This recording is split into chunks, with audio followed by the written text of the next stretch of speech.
seconds ago, the president went to Truth Social. It has been fully agreed by and between Israel and Iran that there will be a complete and total ceasefire.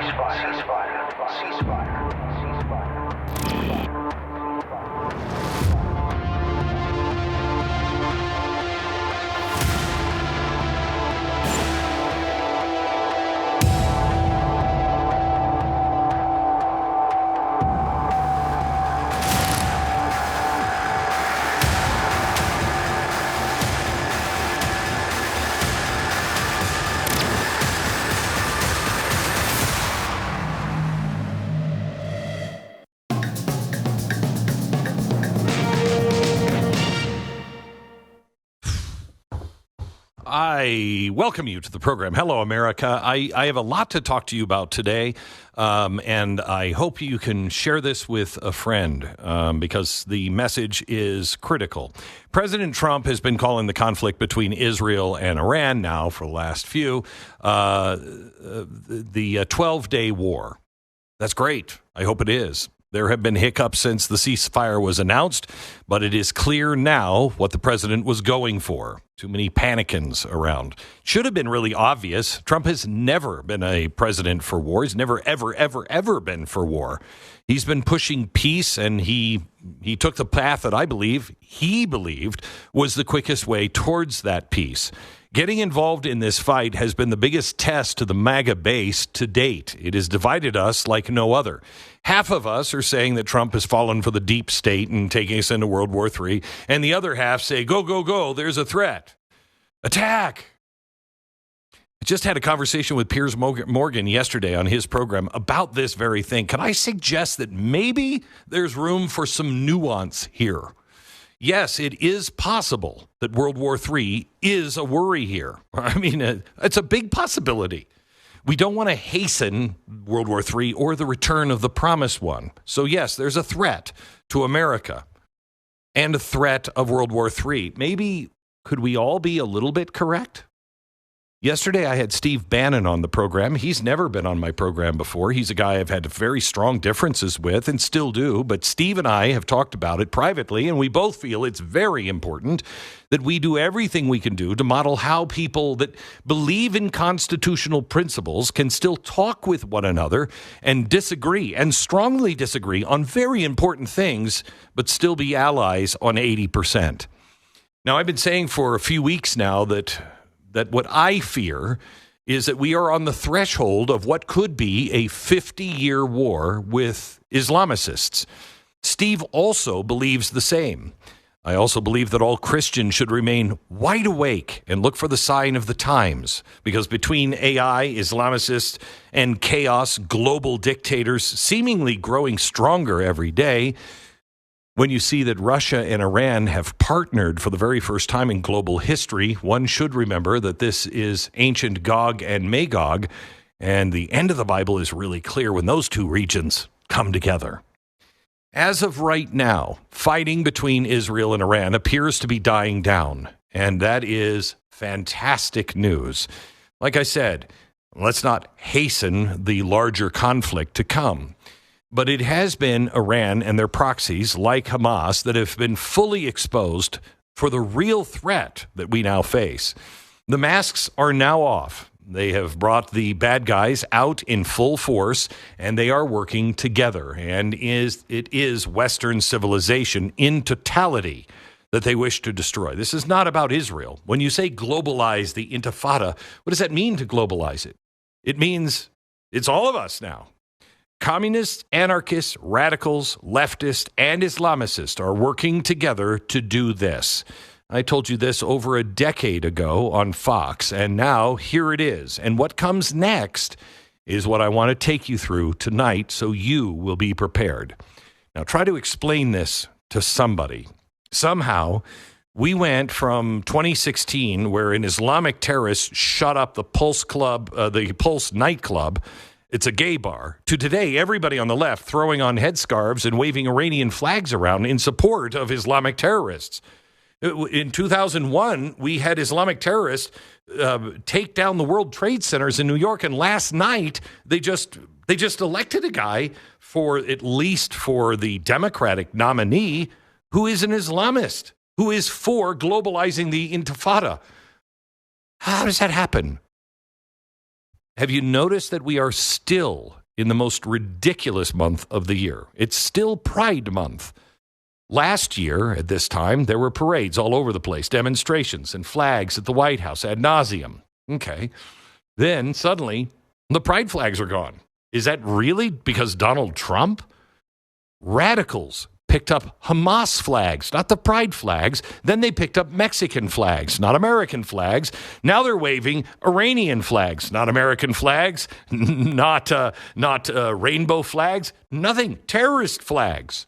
And just last night, the Democrats, like I said, voted for a mayoral candidate for mayor of New York City, a radical, a communist, Democratic Socialist is what he'll say, but he wants city-run grocery stores, no cash bail, legalizing prostitution, and he's an Islamist who has fully embraced the phrase globalize the intifada and has about $100,000 donation from CARE, who I think were pretty cool with the October 7th thing.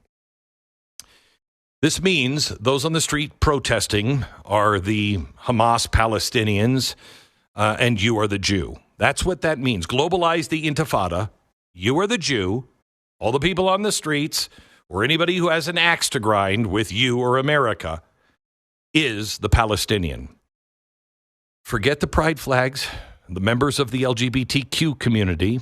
The same will happen to them as happened to them in 1979 in Tehran if they do not wake up. Suddenly, there are people in the middle coming to the conclusion saying, you know what, maybe this wasn't really all about love. You know, love is love. Yeah, but this doesn't seem like love. Maybe there is a bigger agenda in the works. Maybe there is a larger threat to America and Western civilization than just what's happening right now with Iran. The leftist radicals have now teamed up with Islamicists, and it's spreading all over the Western civilized world. And what do they all want? Well, I showed you this clip a couple of weeks ago. As a militante of Unión del Barrio, a revolutionary Mexican organization here, we understand what the camarada is saying. You're right, this is not just about Mexico. This is about a global struggle against imperialism and capitalism. Yes. Our enemy is the same enemy as Hugo Chavez, that Hugo Chavez has. Our enemy is the same enemy that keeps Africa poor. Our enemy is the same enemy that keeps Asia poor. Our enemy is capitalism and imperialism. It's amazing. It's a struggle against imperialism and capitalism. And that was a public school teacher in Los Angeles back in 2007. As I showed you a couple of weeks ago, you fast forward a couple of decades, and he is one of the organizers against ICE in Los Angeles. And who and what did we see marching right alongside them? Pro-Hamas and anti-Israel people and messaging. The Iran conflict is bringing all of this now out into the open. It is showing us the real threat that we face. But for too long, we continue to ignore it. I want to show you this from CNN. This is London 12 years ago. Whitechapel in East London. A hardline vigilante group is trying to impose Sharia law on unsuspecting members of the public. Muslim area, okay? Alcohol, bad. This is a Muslim area. It's not just drinkers being targeted. Yeah, you're a gay, mate. Get out of here, mate. Get out of here, you And women wearing skirts above the knee are also being harassed. Cannot dress like that in Muslim area. That was 12 years ago. The report goes on to say that similar Sharia gangs were popping up in places like Denmark and Belgium and Spain and enforcing their own separate Sharia laws.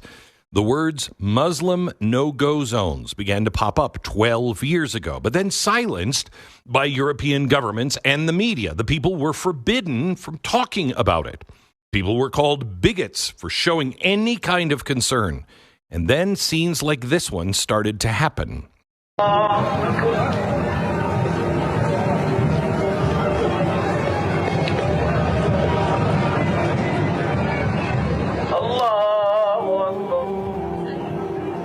All right. Now, this is a scene Not only from London, but all over Europe, entire streets are shut down. Unchecked immigration turned into wave after wave of people that have no intention of integration. It's not Islam, it's Islamists. Muslims that seek to spread political Islam. They came with the masses, and it always follows exactly the same playbook. Islamists step in and build mosques around their political ideology. Now, by 2018, we've had, after migration wave after migration wave, there are now 423 new mosques just in London and 100 Sharia courts. That is a separate law. Now, let's look at the playbook. You begin to see the parallel from society form, along with an alternate justice and judicial system. Then the spread becomes very rapid, and thousands mobilize in the streets for political purposes. Then what happens in the playbook?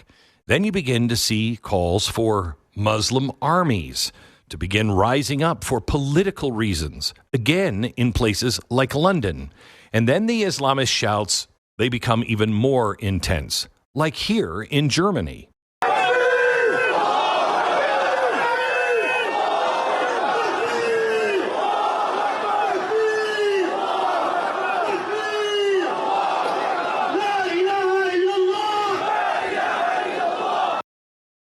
When you see things like Muslim armies, and it's in Germany, does Globalize the intifada take a different tone to it? Just casually calling for a Muslim caliphate and Sharia law and Muslim armies in Germany. Iran and their Islamist proxies like Hamas have inflamed every single one of these recent demonstrations. It's brought them out in droves like never before. Tens of thousands have waved Iranian flags just a few days ago in London. Even on the streets of Melbourne, Australia, there were people waving Iranian flags and invoking the name of the Ayatollah. Now, this is everywhere, but it is the final part in this playbook that is making this a much more dangerous threat. One that we really have not seen since maybe the 12th or 8th century. The Islamists found some useful idiots to join them in their cause in destroying Western civilization. Let me show you this BBC video of a recent pro-Iran demonstration all over the world. See if you can spot one common denominator here. This is a pro-Iran march in India. You can see the sign they're holding. Who organized it? Communists. Now, there's a similar rally in the Philippines. It was organized by a party that shares a political line with the Communist Party of the Philippines. Now, let me take you to Greece. You see the signs and the KNE, the knee. That's the Communist Youth Party of Greece. This alliance is happening all over the world, including here at home. This was an NBC News broadcast of a demonstration just a few days ago in New York City. Do you see the sign in the background? The Party for Socialism and Liberalism. We see the same people at all of the ICE riots in Los Angeles. And this organization also has ties through groups and funding to radical communist businessmen operating out of China. We are not at war with Iran, but we are at war with a radical political Islam. And they are now working together with the Marxists and the communists and the radical leftists. The average person in America must wake up to this reality. This is the real threat to America, and Iran and their proxies have all brought all of this now center stage. Will you and your friends be willing to look at it? And if there's any question as whether this ideology has cascaded, in a word I used 10 years ago, from Europe and is now here, I want you to listen to something. This is from an imam in Michigan. You remember what the leader told us? Free Palestine, free the world. What did he say? The key, that mysterious key to the Faraj, that's in Palestine. So, free Palestine, free the world. We need to expose Western civilization. The world needs to know this system is no longer a solution. These institutions are morally bankrupt. There is no other way but God, or taklif-oriented, God-based resistance and rejection of this system. Or God. Well, not actually God. Ending Western civilization. That is the entire goal. By the way, did you notice who he was talking about when he said the leader said? He was talking about the Ayatollah Khamenei from Iran. He's quoting their spiritual leader in a mosque here in America. The Islamists see Israel as the proxy for Western civilization, and they want to burn all of it to the ground. And coincidentally, so do the communist and the radical leftist that they're all aligned with. This is the real threat to America right now, and Iran and Hamas have brought it all out into the open. Europe is so far down this dark path, I pray it's not too late for them to come back, but it is. The hour is growing very, very late. And if you think it can't happen here, look at the American streets right now. Look at the communists and the Islamists marching shoulder to shoulder. Look at the things they are preaching in their mosques, like in Michigan. Our society could topple in the blink of an eye, and Iran is the perfect example of this. You don't believe me? Let me show you what happened in the blink of an eye in 1979 when we come back.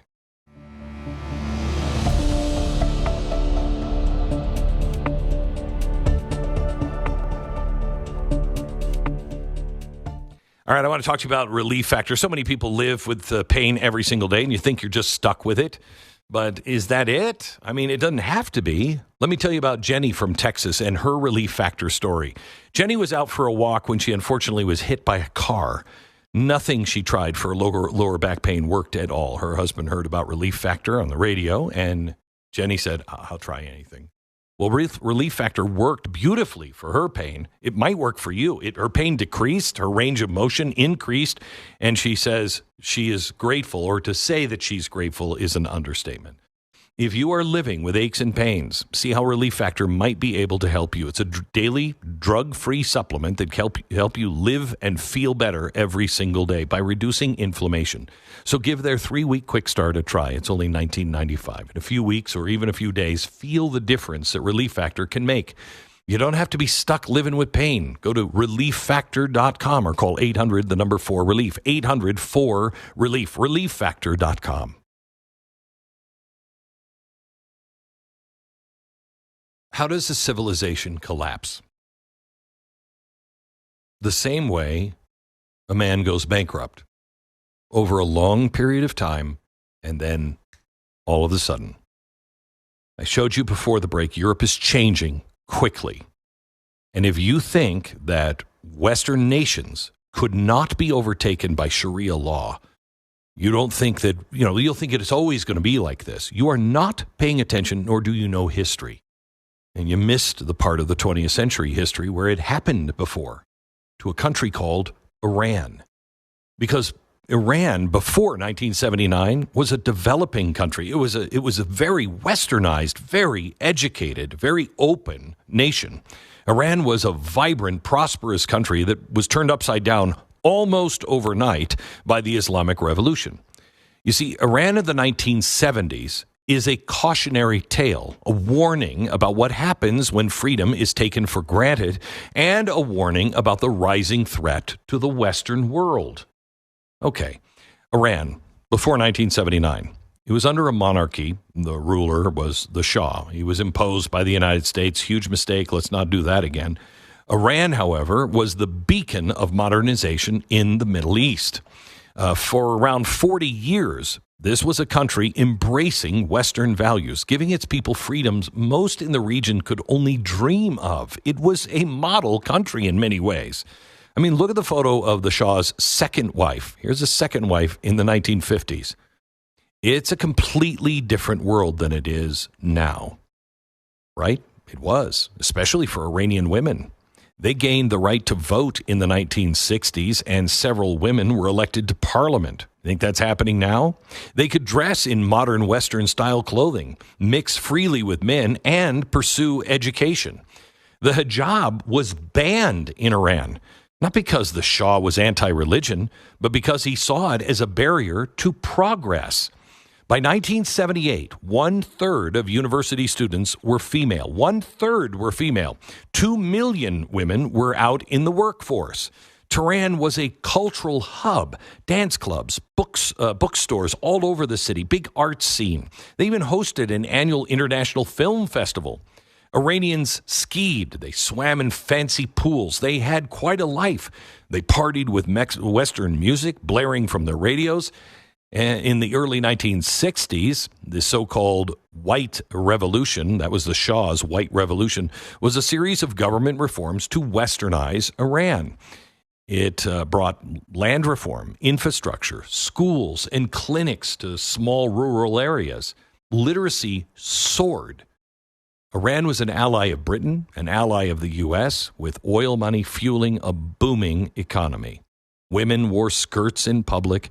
Iranian actresses were on magazine covers. Iran was a nation on the move and one to be admired, blending Persian pride with Western flair. But there's always a catch, right? Iran was still predominantly Shiite Muslim, and their fundamentalist leaders hated the Western reforms, the Shah's Western reforms.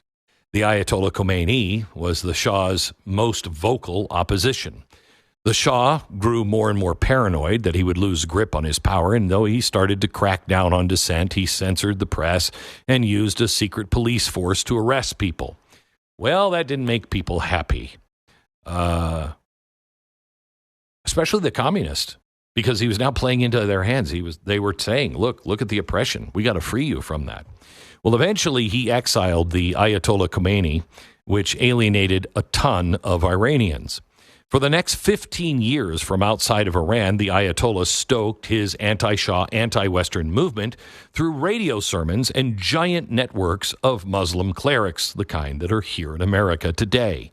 The more the Shah cracked down on dissent, the more resistance grew, until finally, in 1979, this Iranian revolution hit like a sledgehammer. In January of that year, the Shah and his family had to flee Iran. 2 weeks later, the Ayatollah Khomeini returned in triumph, greeted by millions in the streets. Well, what happened to those swimming pools and the skirts and everything else? Well, it was only a few weeks later that the Islamic Republic was born, and with it, a brutal transformation of Iran. Khomeini made the Quran the blueprint for everything, Sharia law. It replaced the civil code. Mullahs became judges, prosecutors, and juries with no appeals. Again, this is what's now being set up in Sharia courts all over Europe and in some places in the United States. And when the Ayatollah's disciples gathered to write a new constitution for Iran, he told them, and I quote, "You are here to create a constitution that is 100% Islamic. Not a single clause nor a single phrase can be devoid of the Islamic spirit."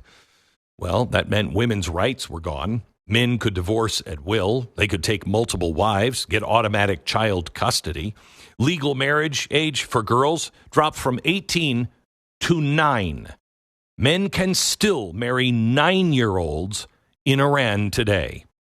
Women are forced to wear the hijab or be flogged. Some were flogged for wearing lipstick. It's still happening today. Cultural freedom? Gone. Overnight. Music was banned as a corrupting influence. Women couldn't sing solo or dance in public. They couldn't ride bikes or attend any sporting events. Mixed beaches? Forget it. Schools were segregated. Western culture was outlawed. That vibrant Tehran party scene was replaced with morality police patrolling for inappropriate clothing.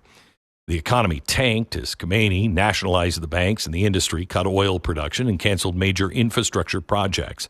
1 million construction workers lost their job overnight. Unemployment soared. Political dissent was crushed, with thousands of opponents executed. including Iran's female minister of education, who was killed by a firing squad. It happened overnight.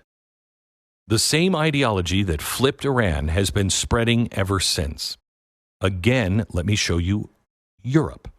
In 2001, 3% of the population was Muslim. By 2021, it doubled to 6%. And in the UK's latest census, for the first time ever, less than half the population, 46%, describe themselves now as Christian. Germany now has 4.6 million Muslims, 5.5% of its population, along with 2,800 mosques. There are 6.7 million Muslims in France, 10% of the population. In 2020, a French public school teacher was beheaded by an 18-year-old Islamic terrorist for showing cartoons of Mohammed in a free speech lesson. The killer posted a photo of the corpse on Twitter, claiming it was, quote, in the name of Allah. There's only one court that would have let him get away with it. In 2021, a French heritage expert reported that a church is destroyed in France every 2 weeks, with 2/3 of those caused by arson. I wonder why or who. Meanwhile, a new mosque opens every 15 days in France. Last year, a cemetery in southwest France was vandalized with graffiti saying, quote, France is already Allah's. Submit to Allah. Closer to home, Canadian Muslim population is booming, 1.8 million in 2021, 5% of the total, projected to hit 8% by 2036. I'm not afraid of Muslims, by the way. I'm afraid of those Muslims who look at that as a political tool. In 2023, Minneapolis became the first major city in the U.S. to allow the Islamic call to prayer 5 times a day over loudspeakers. Can your church still have the bells ring? Is that possible? Can they ring the bells from church in your town, in your city? New York City now allows mosques to broadcast the call to prayer on Fridays. Do the church bells ring? Most Muslim immigrants to Western nations are peaceful, non-extremists. But there is a difference between Islam, the religion, and Islamism. That is the radical political movement that seeks to conquer the world in the name of Islam. But remember that millions of non-extremist cultural Muslims even produce Western Muslims joined with the Ayatollah's disciples to produce the 1979 Iranian Revolution. I like to call them useful idiots. In 1979, New York Times ran a story about the revolution. A middle-class, well-educated Iranian woman who had supported the Ayatollah at first. She told the reporter, they fooled us. This is no revolution. This is a mullah's game. It's nothing more than a mullah's game. Do you think so? Iran's fall from freedom to Sharia law is a stark reminder. Liberty is very fragile. The freedoms Iranians enjoyed, voting, wearing whatever clothes they wanted, pursuing an education, being a girl to go to school, living without fear of the morality police, those were all erased within months. And now the same ideology is gaining ground in the West. Stay with me. I'm coming back in a minute with an Iranian dissident who helped expose the nuclear sites that have now been destroyed. Next.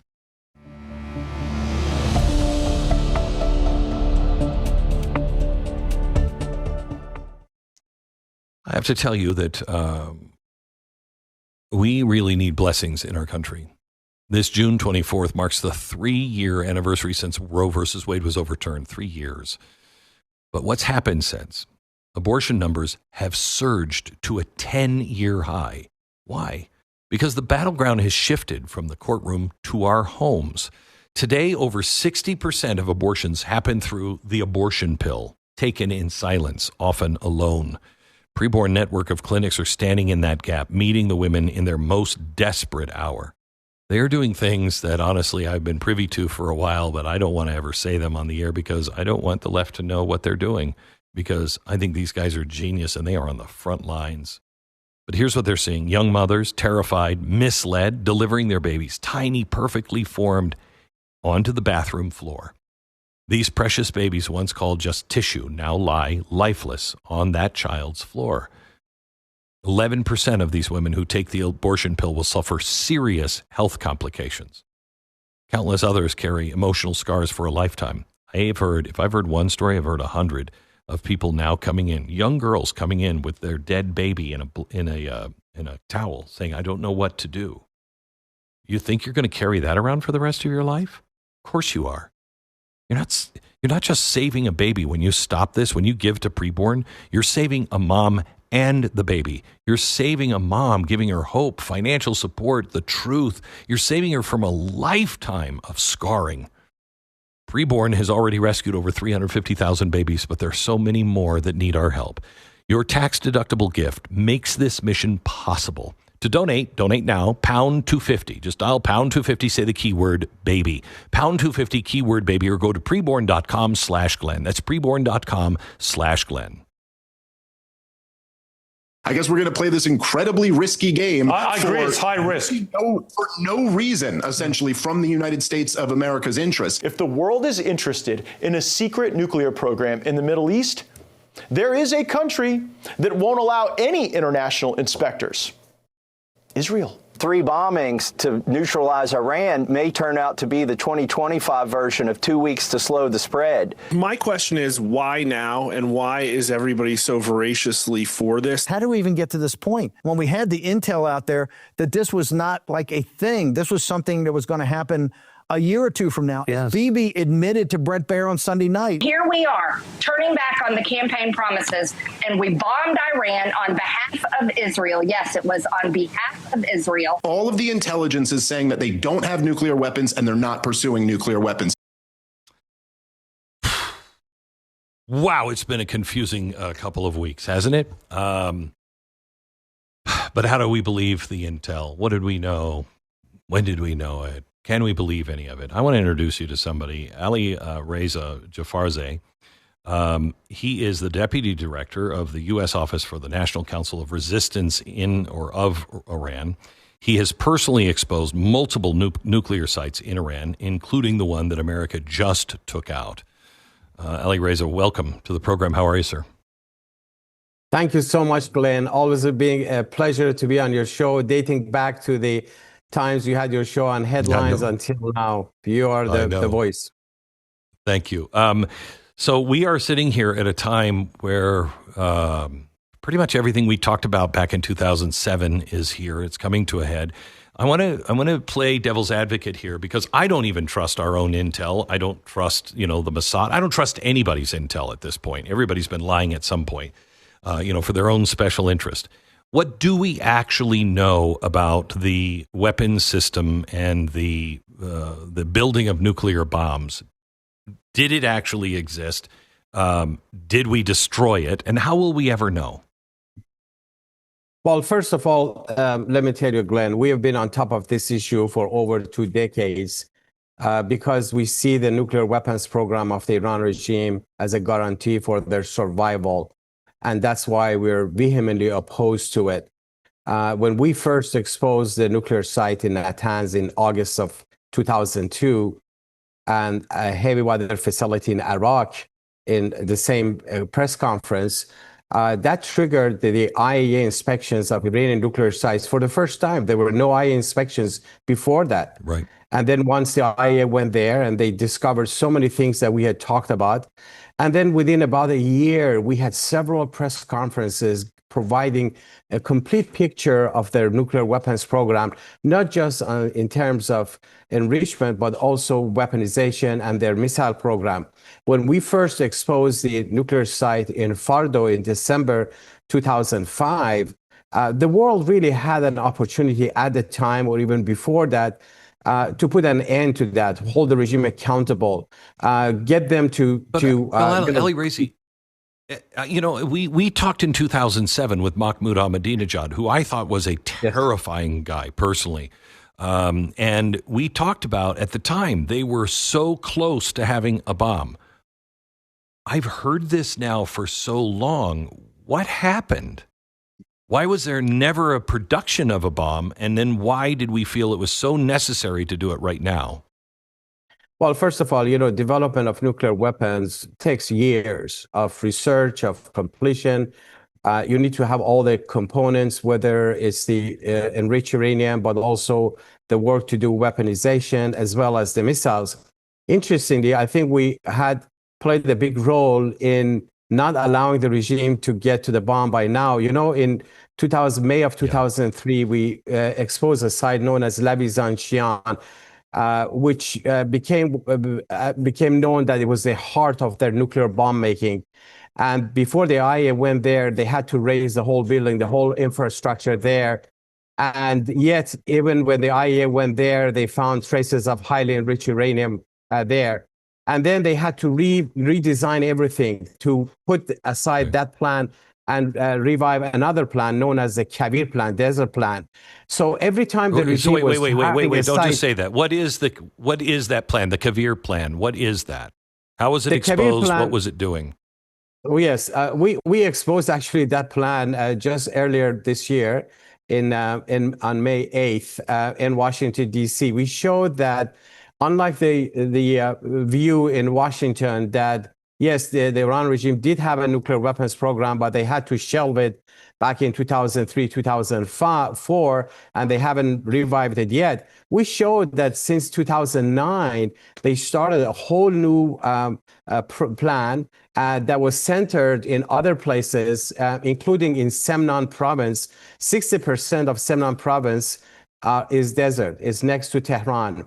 And under the cover of missile program that, everyone thought that they have a missile program, they're launching satellite into orbit, but all of that were part and parcel of a nuclear weapons program. We showed that the heart of the program away from Labizan is now a SEPAN known as SPND, which we first exposed that site, that program in 2011. And later the IAEA and everybody else confirmed it.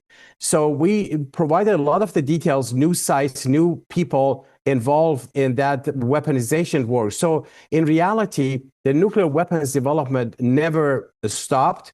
It had a lot of obstacles, delays, and all of that. We played a big role in that. But for anyone to think that the regime doesn't have a nuclear weapons program, why in the world would you want to have centrifuges, deep under the mountains? Why in the world that they never confess to any of these things until we expose them? If something is secret and is supposedly about energy, you doubt about it. So let me switch gears because I'm going to run out of time with you. And I thank you for everything you have done. I remember you quite well from the early 2000s when we were talking about this quite a bit. So thank you for everything you guys have done. But do you think regime change now can come from inside? These are people that have no military weapons at all. They have no guns. They have nothing. And I don't think that they have really taken out the moral police and everybody else. They're still on the streets and they're still executing people today as we speak that are, spies for Israel or whatever, to make examples. Can this happen? And is there somebody that can lead this if this regime falls? First of all, our movement has been in the forefront of fighting the Iranian regime for decades. And whatever the cost is, we were never wavered. The regime tried to crush the whole movement. In summer of 1988, they issued a decree against all political prisoners who were associated with this movement to be killed. They killed as many as 30,000 political prisoners in summer of 88 with the hope that this will crush everything.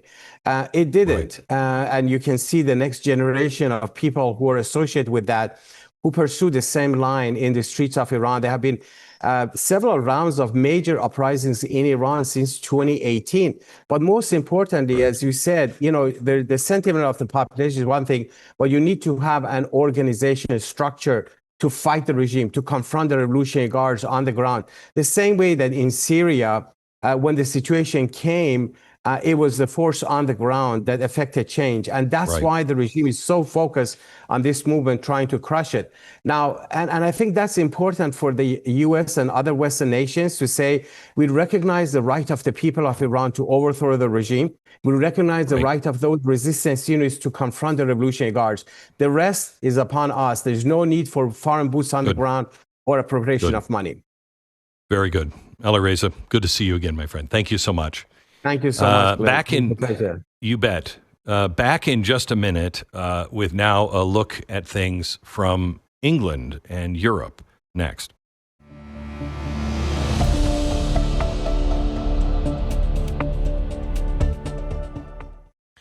So I got a text from Tanya because the bugs and the critters down in Texas are really, really bad. And she said, they're back. And I knew what she was talking about. The ants and, all the stuff. Fire ants down in Texas are nasty.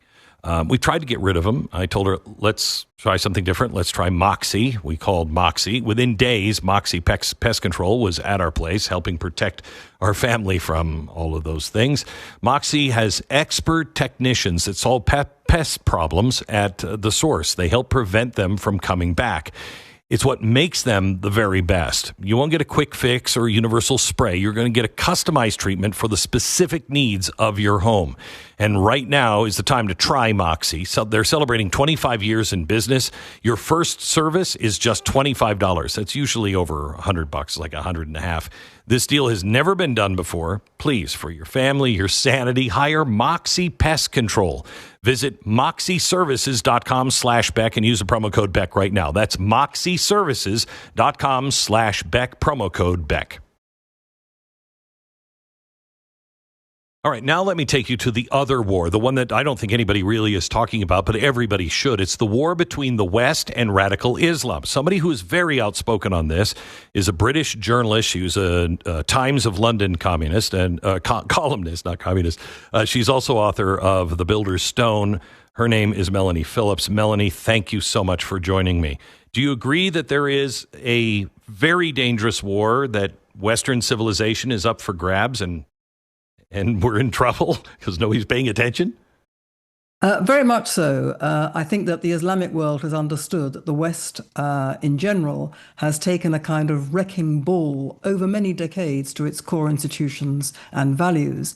And it understands that without a proper identity, a society doesn't just not know what it is, but is not prepared to fight and die for its beliefs. And consequently, it creates a kind of vacuum, which has provided an absolute invitation for the Islamic world, which is, or that part of it, which is intent upon Islamizing everyone else. It has provided a golden opportunity for it to move in various ways into the West, through violence, through acts of terrorism, through intimidation, and I think most deadly of all, because it's unseen, through penetration of the democratic process and subversion from inside it. So let me go there. After Mamdani's victory, the socialist candidate who defends, Globalize, the intifada, he is the New York City mayoral candidate in the primary. He won last night. Mother Jones said conservatives, this is just today, Mother Jones says conservatives are posting Islamophobic smears. Is it Islamophobic to actually point out the warnings that there is a difference between Islam and Islamist, or Muslims and Islamists? And Islamists are extraordinarily dangerous and are working to subvert and overtake us. Is that wrong? Not only is there nothing wrong in that, it is absolutely essential that we speak out and understand this process.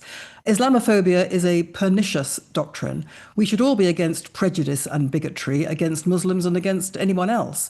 But Islamophobia is a catch-all phrase which has been devised by Islamists who are intent on Islamizing the West as a catch-all phrase in order to make any criticism of the Islamic world at all a kind of, not just a kind of prejudice, but to treat it as a kind of mental illness and to stigmatize it in that way. And consequently, it's used as a weapon to help Islamize the West.